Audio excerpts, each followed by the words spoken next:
जो ख्वाबों में मेरा साथ निभाता था कभी, वही अब दूर कहीं मुझसे छुप जाता है कभी।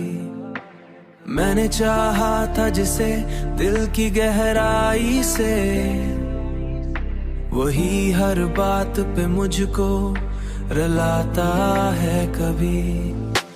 मेरी आंखों में जो ठहरा सितारे बनकर, आज वही अश्क बनके बह जाता है कभी।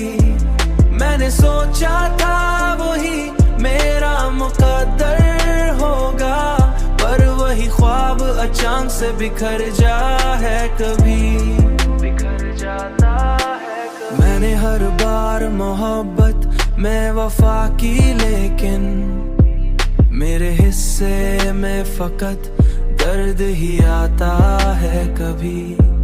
ये मोहब्बत भी अजब खेल दिखाती है हमें, जो भी अपना हो वही दूर चलाता है कभी।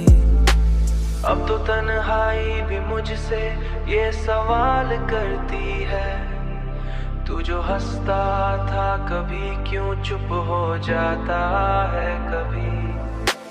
मेरी आंखों में जो ठहरा सितारे बनकर, आज वही अश्क बनके बह जाता है कभी।